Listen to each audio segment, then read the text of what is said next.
Hello दोस्तों, आप सभी का स्वागत है ध्येय टीवी के डेली एमसीक्यूज प्रोग्राम में। मैं केसरी पांडे नमस्कार करता हूं आपको। तो चलिए शुरू करते हैं अपनी ज्ञान यात्रा और लेते हैं आज के एमसीक्यूज का सबसे पहला प्रश्न। विश्व मलेरिया दिवस कब मनाया जाता है? आपके ऑप्शंस हैं ए 19 अप्रैल, बी 20 अप्रैल, सी 24 अप्रैल अथवा ऑप्शन डी 25 अप्रैल। इस प्रश्न का सही उत्तर है विकल्प डी यानी 25 अप्रैल। व्याख्या देख लेते हैं। आज विश्व मलेरिया दिवस है। यह दिवस मलेरिया को नियंत्रित करने के वैश्विक प्रयासों को मान्यता देने के लिए हर साल 25 अप्रैल को मनाया जाता है। यह मलेरिया की रोकथाम और नियंत्रण के लिए लगातार निवेश और लगातार राजनीतिक प्रतिबद्धता की जरूरत को दर्शाता है। ये ऐसा मौका है। वर्ष 2007 में WHO के सदस्य देशों ने विश्व मलेरिया दिवस को मनाने की शुरुआत की थी।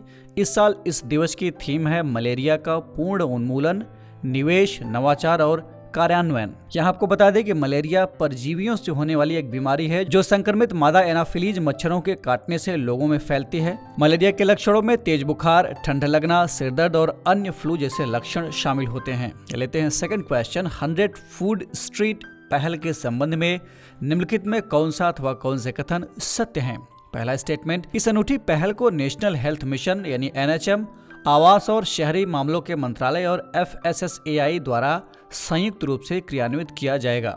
आपका दूसरा स्टेटमेंट है, इस पहल के तहत केंद्र सरकार प्रत्येक जिले को 1 करोड़ रुपए की वित्तीय सहायता प्रदान करेगी। प्रत्येक जिले को यानी ऐसे जिले जहां पर यह पहल चलाया जाएगा, जहां यह पहल लागू किया जाएगा।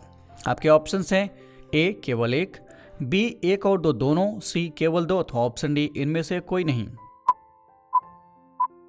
इस प्रश्न का सही आंसर है ऑप्शन बी यानी दोनों ही स्टेटमेंट करेक्ट हैं। तो एक्सप्लेनेशन देख लेते हैं। स्वच्छ और स्वास्थ्यवर्धक भोजन प्रदान करने के मकसद से देश के 100 जिलों में 100 फूड स्ट्रीट यानी पारंपरिक खान पान की गलियां विकसित की जाएंगी। साफ और स्वास्थ्यवर्धक भोजन सुनिश्चित करने के लिए देश भर में ये पायलट परियोजना के तौर पर यह अनूठी पहल की जा रही है। इसके लिए केंद्रीय स्वास्थ्य मंत्रालय ने हाउसिंग एंड अर्बन अफेयर्स मंत्रालय के सहयोग से राज्यों और यूनियन टेरिटरीज को रिक्वेस्ट किया है, एक लेटर लिखा है। इस अनूठी पहल को नेशनल हेल्थ मिशन, आवास और शहरी मामलों के मंत्रालय के सहयोग और FSSAI के तकनीकी सहायता के साथ क्रियान्वित किया जाएगा। यहाँ आपको बता दें कि इस योजना से सही खाओ अभियान और खाद्य सुरक्षा को बढ़ावा देते हुए स्थानीय रोजगार और पर्यटन को बढ़ावा दिया जाएगा। इस पहल को पूरा करने के उद्देश्य से केंद्र सरकार प्रत्येक जिले को यानी जहां ये लागू किया जाएगा उसको 1 करोड़ रुपए की वित्तीय सहायता प्रदान करेगी। लेते हैं थर्ड क्वेश्चन। प्रयाग नामक एक मंच की शुरुआत निम्नलिखित में से किस मंत्रालय द्वारा किया गया है? एक डिजिटल मंच है। चलिए ऑप्शन देख लेते हैं। ए जल शक्ति मंत्रालय, बी इलेक्ट्रॉनिक और सूचना प्रौद्योगिकी मंत्रालय, सी वाणिज्य और उद्योग मंत्रालय अथवा ऑप्शन डी पंचायती राज मंत्रालय। इस प्रश्न का सही उत्तर है विकल्प ए यानी जल शक्ति मंत्रालय। व्याख्या देख लेते हैं। हाल ही में जल शक्ति मंत्रालय ने प्रयाग नामक एक मंच की शुरुआत की है। यह यमुना, गंगा और उनकी सहायक नदियों के रियल टाइम विश्लेषण के लिए है। प्रयाग विभिन्न ऑनलाइन डैशबोर्ड के जरिए परियोजनाओं, नदी जल गुणवत्ता आदि की योजना और निगरानी के लिए एक रियल टाइम निगरानी केंद्र है। इसमें गंगा तरंग पोर्टल, ऑनलाइन ड्रोन डेटा के जरिए जाजमऊ संयंत्र, PMT उपकरण डैशबोर्ड, गंगा जिला प्रदर्शन निगरानी प्रणाली आदि शामिल हैं। लेते हैं फोर्थ क्वेश्चन। गंगा पुष्करालु नामक उत्सव भारत में मुख्य रूप से किन क्षेत्रों में मनाया जाता है? आपके ऑप्शंस हैं ए पूर्वोत्तर राज्य, बी दक्षिण भारत, सी जम्मू कश्मीर अथवा ऑप्शन डी इनमें से कोई नहीं। इस प्रश्न का सही उत्तर है विकल्प बी।